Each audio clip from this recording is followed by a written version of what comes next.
Amin. Dipersilakan duduk kembali. Shalom. Apa kabar hari ini? Kita percaya hari-hari hidup kita luar biasa. Amin. Sekalipun ada banyak hal yang kita alami dalam hidup ini, tetapi pertolongan Tuhan tidak pernah datang terlambat. Ada perkara-perkara ajaib yang Tuhan nyatakan dalam kehidupan kita dari hari lepas hari. Dari waktu lepas waktu. Mari sama-sama kita buka firman Tuhan di saat ini. Hari ini kita mau berbicara tentang segala sesuatu yang tidak pernah kebetulan terjadi di dalam hidup ini. Kisah Para Rasul pasal yang ke-16.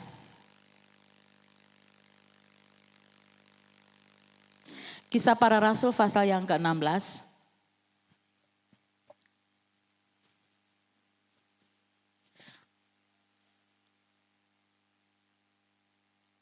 Ayat yang ke-6.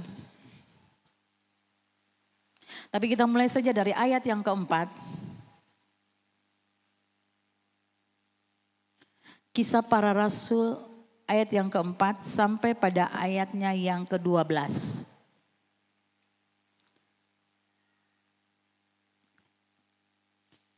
Kisah Para Rasul pasal yang ke-16 ayat yang ke-4 sampai pada ayatnya yang ke-12.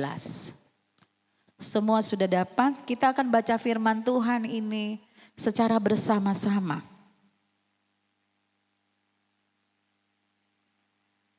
Mari semua bangkit berdiri, kita akan baca secara bersama-sama sampai pada ayatnya yang ke-12.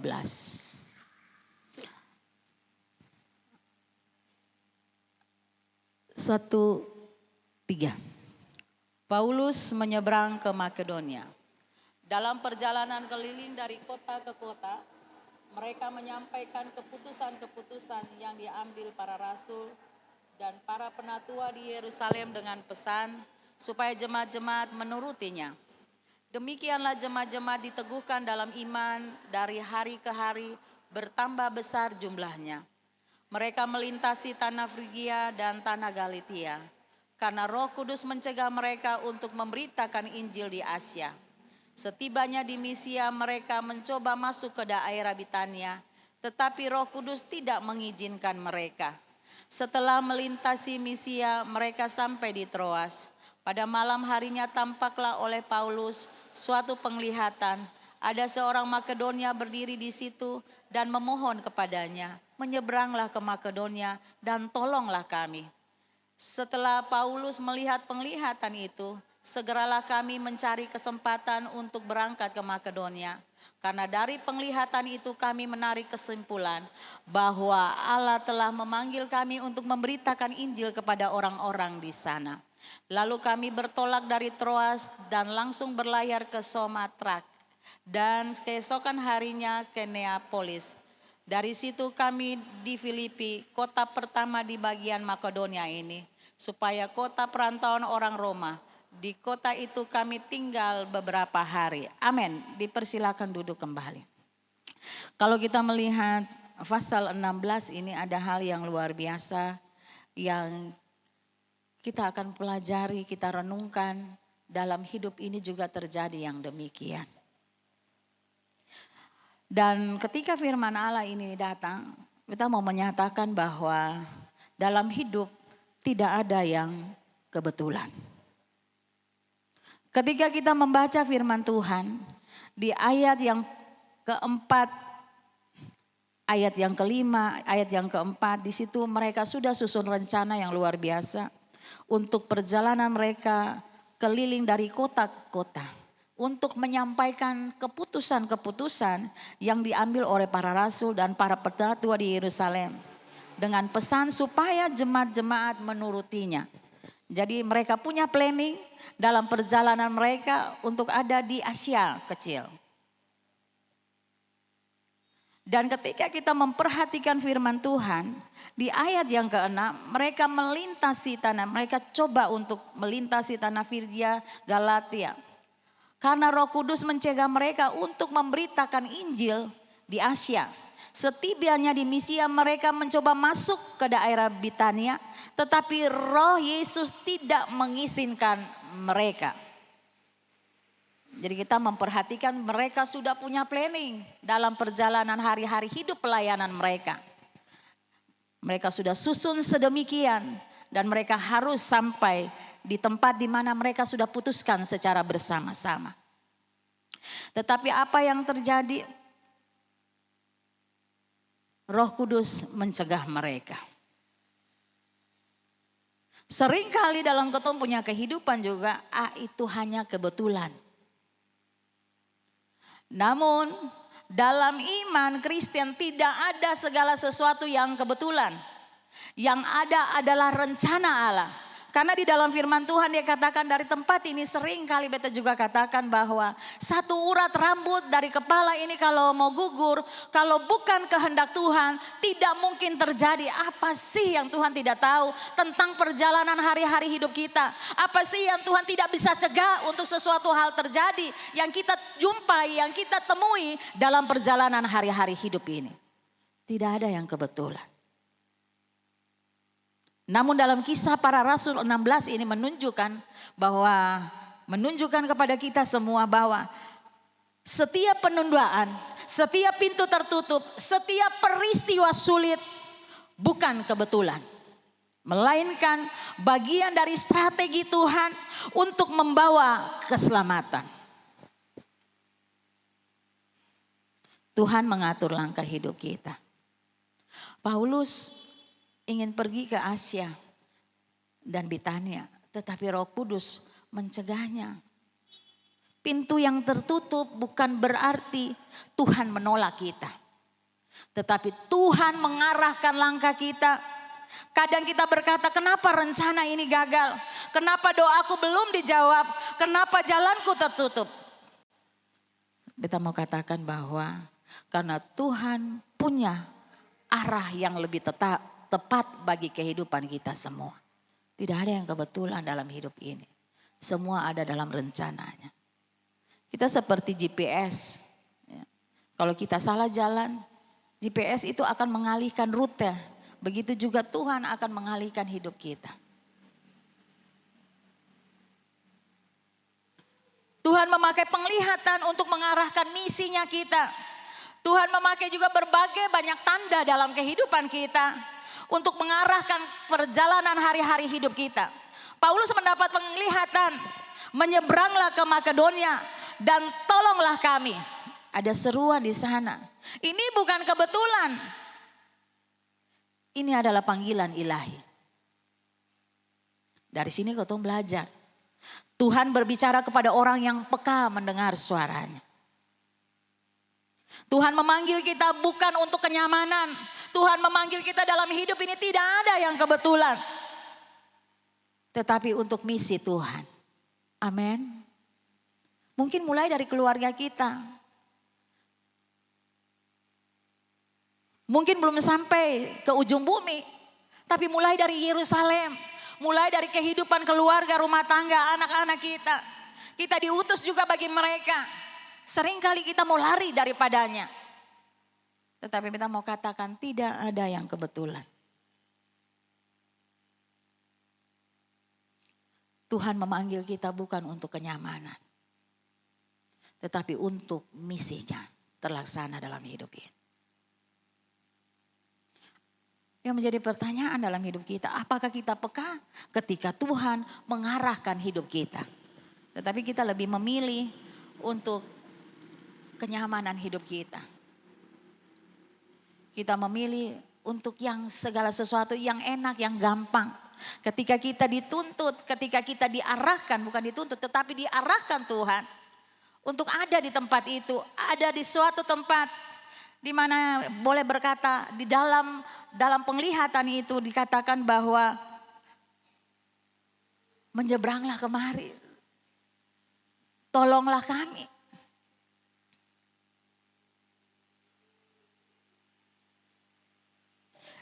Itu bukan kebetulan, tetapi itu panggilan ilahi dalam kehidupan kita. Penderitaan juga bukan kebetulan, tetapi jalan untuk keselamatan. Paulus dan Silas Dia dipukul, dipenjara, dirantai, tetapi mereka tidak mengeluh. Jadi ketika kita baca firman Tuhan ini, waktu mereka menyeberang ke Makedonia dan tempat yang pertama mereka singgahi adalah kota Filipi, di situ ada terjadi banyak hal yang luar biasa. Di mana di situ kalau kita baca Paulus di Filipi bagaimana mereka diselamatkan, bagaimana kepala penjara juga bisa terlepas dari sesuatu yang keputusan yang dia ambil yang bisa mencelakakan dirinya. Kalau mereka tidak menyeberang ke Makedonia, tidak mungkin terjadi. Amin. Jadi seringkali kita marah-marah.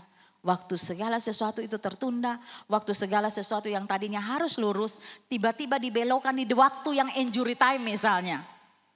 Kita akan panik, kita akan marah-marah, kita bilang kita punya persiapan tidak lengkap dan sebagainya. Tidak mantap. Tetapi dalam perjalanan hari-hari kita diarahkan. Jadi ketika kita menjalani hari-hari hidup ini, jangan kita bersungut-sungut. Lihat sama seperti Rasul Paulus bersama dengan teman-temannya. Ketika dia ada di penjara juga, bagaimana mereka didera, mereka dijebloskan. Tapi tidak ada yang kebetulan, penderitaan mereka alami. Mereka boleh ada, mereka ada di situ, mereka menerima banyak hal. Mereka ada di dalam penjara. Tetapi Tuhan melakukan perkara ajaib di dalam mereka. Mereka tidak mengeluh, mereka malah berdoa dan menyanyikan pujian. Jadi segala sesuatu dalam hidup ini kadang-kadang waktu kita tertunda kita mengeluh. Tetapi kita baca firman Tuhan, itu juga sering terjadi dalam ketumpung kehidupan. Waktu mereka ada di dalam penjara, mereka tidak mengeluh. Mereka malah berdoa, mereka menyanyikan pujian. Lalu terjadi gempa bumi, pintu penjara terbuka. Ini adalah pelajaran yang penting bagi kita semua. Ketika kita memuji Tuhan di tengah penderitaan, di tengah segala hal yang mungkin menurut kita ada di dalam tekanan, mungkin ada di dalam kesusahan, mungkin hampir-hampir juga. Kita mau katakan bahwa hampir-hampir kita putus asa.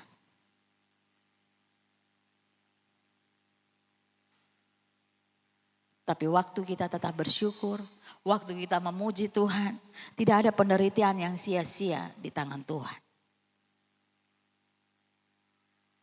Dan terjadi keselamatan. Kepala penjara hampir bunuh diri. Tetapi Paulus berseru, jangan celakakan dirimu, kami semua masih di sini. Dan apa yang terjadi? Keselamatan terjadi di tempat itu. Kepala penjara dan seluruh keluarganya percaya, dibaptis, diselamatkan.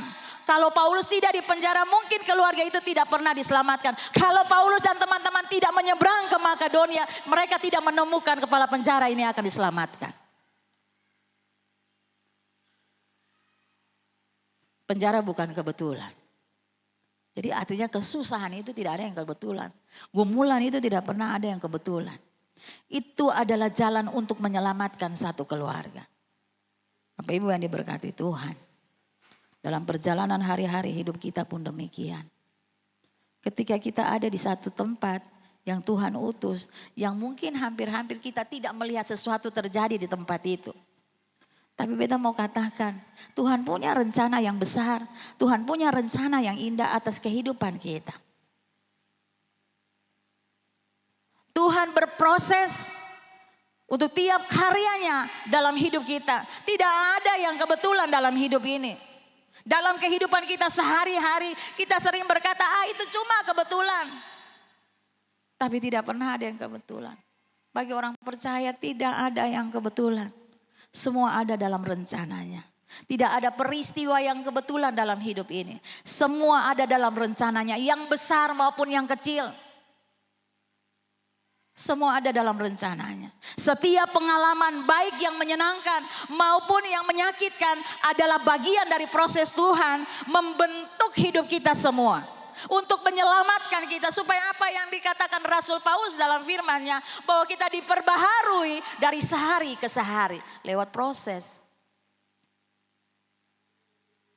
Kisah para Rasul 16 ini menunjukkan bahwa Tuhan bukan hanya bekerja tetapi juga memproses hidup hamba-hambanya.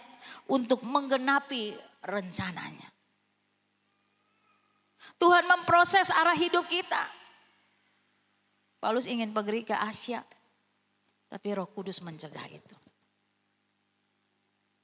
Jadi dalam banyak hal dalam perjalanan hari-hari hidup ini, penutupan jalan atau sesuatu yang tertunda bukan kegagalan. Tapi itu proses Tuhan untuk mengarahkan hidup kita. Untuk kita setia, belajar setia menanti, belajar setia mengampuni, belajar setia untuk mengaplikasikan kasih Kristus. Belajar untuk hidup segambar, serupa dan segambar dengan Dia. Hidup serupa dan segambar dengan Dia. Bukan nanti hidung mancung, rambut panjang sama Tuhan Yesus, bukan. Tapi hidup yang mau belajar menjalani hidup ini sesuai dengan firman-Nya.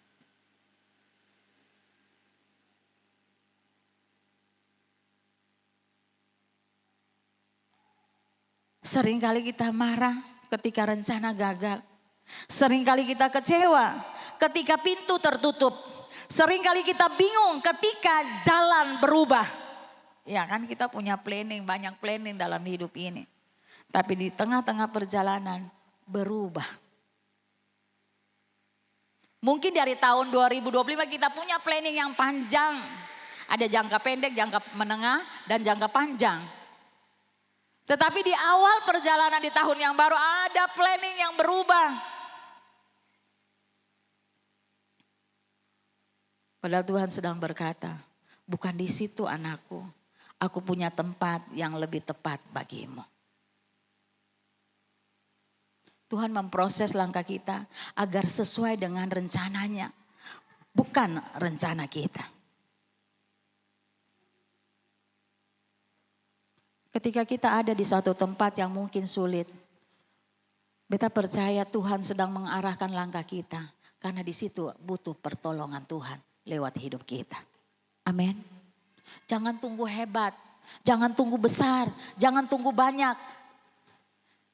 Untuk hal-hal perkara yang kecil saja. Mungkin waktu ada di dalam duka cita, mungkin kita membawa hal yang besar-besar. Tapi waktu kita mengarahkan langkah kaki kita di sana, satu pelukan saja membawa sukacita, membawa kekuatan. Mungkin tidak berkata apa-apa, tapi satu pelukan saja bagi yang berduka. Itu menjadi kekuatan tersendiri bagi yang berduka. Jadi semua hal yang kita kerjakan tidak ada yang kebetulan dalam hidup ini.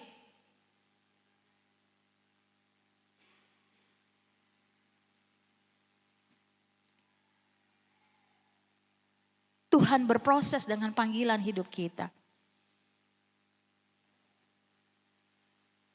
Tuhan tidak asal mengutus saudara dan saya ditempatkan di satu tempat. Amin. Ada amin? Kita juga tidak pernah suatu kebetulan kita mendapat pasangan hidup kita. Ya, mulanya bagus nih. Waktu dalam tengah perjalanan pernikahan, wow orangnya kayak begini. Tapi beta sangat percaya Tuhan tidak pernah salah pilih untuk pasangan hidup kita. Amin. Tuhan memproses hidup kita. Dia sanggup menolong.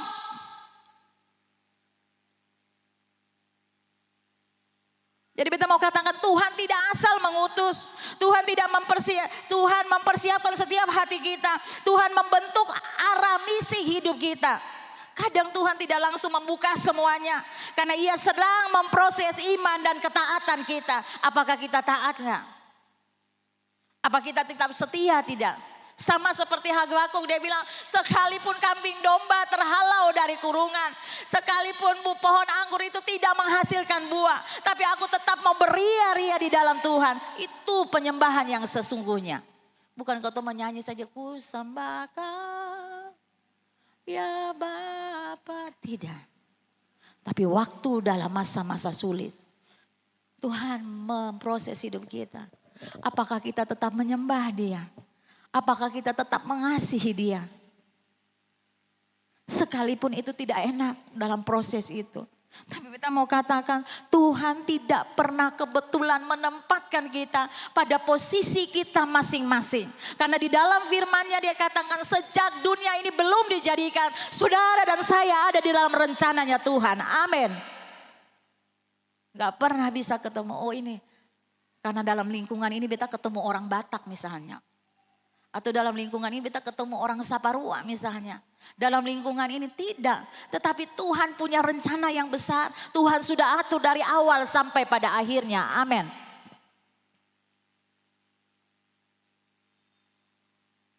Dia sedang memproses iman ketaatan kita kepada dia. Apakah kita siap mengikuti dia seterusnya? Ikuti dia, mengiringi dia. Bahkan ketika arahnya berbeda dengan keinginan kita.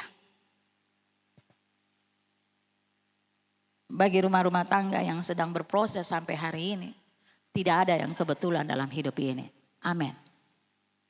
Tidak ada yang kebetulan. Tetaplah percaya kepada dia. Dia sanggup melakukan banyak hal.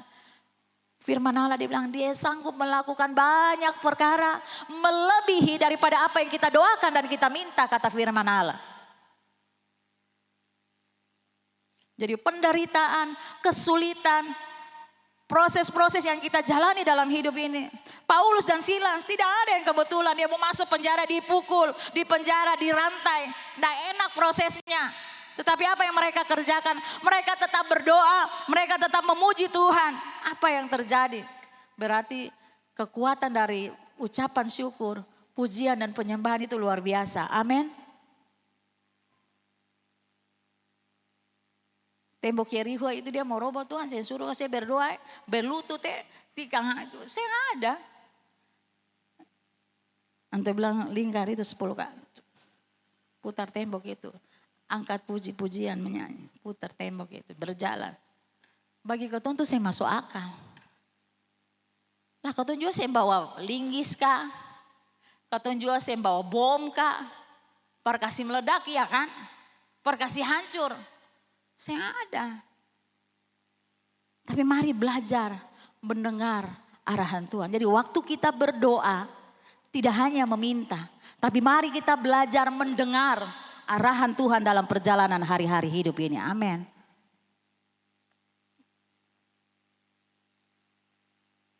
Mereka berdoa. Mereka memuji. Jadi ketika firman Tuhan ini kita renungkan. Kalau seandainya Rasul Paulus tidak menyeberang ke Makedonia, tidak ada kitab Filipi. Amin. Yang ada tidak ada menceritakan tentang Filipi. Tapi karena Rasul Paulus dan teman-teman mengikuti arahan Tuhan, mendengarkan arahan Tuhan dan melakukan, mereka menyeberang. Kita tahu pasti di antara itu juga ada protes. Bikin sesuai aturan tuh. Kau tuh putuskan kok sampai di tengah jalan akan miring ke kiri dan ke kanan.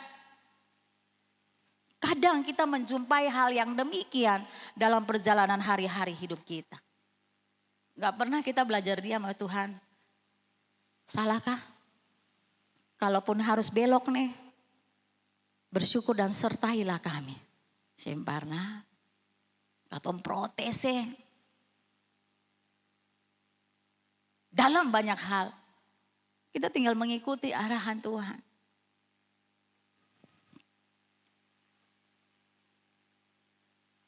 Tuhan sering memakai tekanan untuk menghasilkan apa? Kekuatan rohani. Tuhan memakai kesulitan untuk memurnikan iman percaya kita. Sekalipun ada begini, sekalipun ada begitu, apakah kita tetap beria-ria di dalam Dia? Apakah kita tetap percaya kepada Dia? Apakah kita tetap mau melakukan apa yang Tuhan perintahkan untuk kita lakukan dalam hidup ini? Seperti emas yang dimurnikan lewat api. Tuhan memurnikan kita lewat proses hidup. Jadi waktu kita ada ini di saat ini, saya nggak ada yang kebetulan. Jangan keraskan hatimu pada saat Tuhan bilang menyeberanglah. Mungkin kau tuh planning tahun ini beta sen jadi apa-apa, beta duduk saja, beta nonton kamu bikin apa. Tapi kalau di dalam suara hatimu berkata, bantulah, turut serta Jangan lewatkan itu. Amin. Sudah jua beta jua pun tekanan banyak dan sebagainya. Saya ada hasilmu, saya berubahmu. Tetapi beta sangat percaya seperti kata firman Tuhan hari ini. Tuhan sudah merencanakan hidup kita. Dan Tuhan mau berkarya. Berkarya. Jadi karya Allah dinyatakan lewat hidup kita. Amin. Makanya Rasul Paulus dia selalu ketika dia menulis suratnya, terpujilah nama Tuhan. Bukan dia bisa bilang kata kalau beta saya menyeberang ke Makedonia, yang ada surat Filipi tidak ada. Tetapi dia katakan terpujilah nama Tuhan. Karena karya Allah terjadi dalam hidupnya. Kita pun demikian, sesuatu yang berhasil, sesuatu yang terjadi ketika kita ada di dalamnya bukan karena kita, tapi Tuhanlah yang mengerjakan di dalam kita. Sama seperti firman Tuhan bilang, Rohlah yang mengerjakan di dalam kita baik kemauan maupun pekerjaan. Jadi Tuhan memproses hidup kita untuk menyelamatkan orang lain. Amin. Ketika beta baca firman Tuhan ini, beta juga bertobat satu hal. Sebagai hamba Allah ada yang datang curhat toh. Aduh sangsara lah engkau tuh duduk curhat begini begitu. Malah beta bilang angkat kaki dari situ pergi. Tapi waktu kita baca firman Tuhan beta bertobat. Kadang-kadang perkataan kita bilang, sudah kau sengkuat pindah sudah. Padahal di sini dikatakan mereka sudah punya planning yang baik. Mereka sudah punya banyak hal yang baik. Karena kau tuh paling bodoh, tinggal angkat kaki pergi saja supaya dia bisa saja. Dan itu perkataan itu keluar bukan dari siapa-siapa, dari beta loh, dari beta. Tapi waktu beta baca firman Tuhan ini, ada orang yang perlu ditolong di sana. Amin. Sekalipun mungkin tidak enak, sekalipun mungkin aku di penjara, kata firman Allah. Waktu kita kenal firmannya, kita mengerti tidak ada yang kebetulan waktu kita dibuang di sana. Ada amin. Karena kau tuh putus asa, karena belum melihat perubahan. Kadang lari mau lari tinggalkan. Tapi waktu kita melihat firman Tuhan ini luar biasa. Tuhan, jangankan waktu sampai di jemaat firman ini, tapi mulai dari beta pun diri. Kadang kita putus asa. Rasa-rasanya mau meninggalkan. Ya sudah jua. Memangnya di sini saja yang ada makan. Di sana saya ada. Lah kau tuh bertahan di sini. Tapi mari firman Tuhan di pagi ini. Ada banyak tangan yang terulur bagimu. Amin. Karena karya Tuhan mau dinyatakan. Pertolongan Tuhan mau dinyatakan. Lewat hidupmu mungkin kecil. Mungkin sederhana. Mungkin juga tidak diperhitungkan. Tetapi lewat hidupmu ada banyak orang tertolong. Ada amin. Sama deh Rasul Paulus. Di hari ini kalau kita mendengarkan firman Tuhan. Kita tahu ada rema yang baru. Yang Tuhan anugerahkan bagi setiap kita pribadi.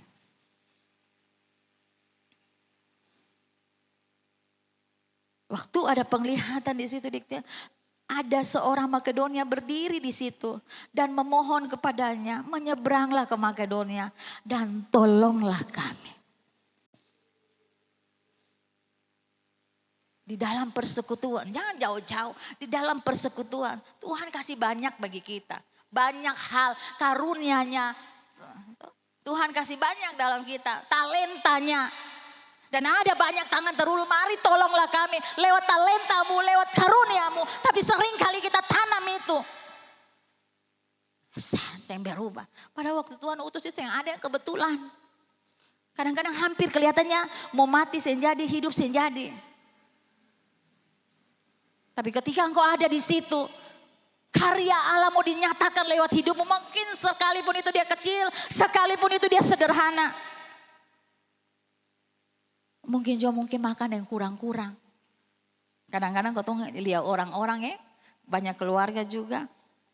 Ayo do makan pas-pas, tapi do tarima orang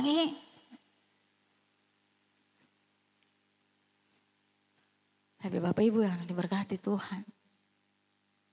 Mereka melakukannya bukan karena mereka bisa. Tapi Roh Kudus yang mengerjakan di dalam mereka. Baik kemauan maupun pekerjaan. Sehingga banyak orang yang tangannya terulur bisa ditolong lewat kehidupan kita, sekalipun itu kecil. Jadi beta mau katakan, Tuhan tidak asal mengutus saudara.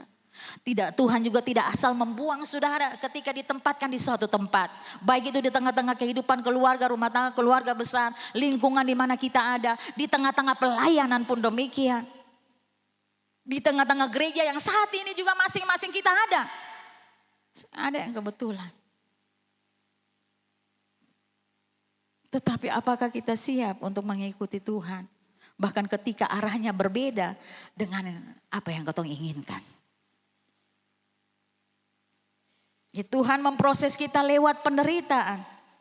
Sama yang seperti dialami oleh Rasul Paulus. Tetapi ada berkat yang luar biasa yang mereka terima. Kepala penjara itu bertobat. Dia tidak jadi bunuh diri. Dia hampir mencelakai dirinya. Tapi lewat Paulus dan Silas. Jangan engkau apa-apakan dirimu. Kami masih ada di sini. Padahal itu kesempatan untuk lari. Kesempatan untuk cari keselamatan dan kenyamanan. Katong kalau saya nyaman angka lempar. Koe-koe beta-beta. Begitu kan? Yang penting beta senang.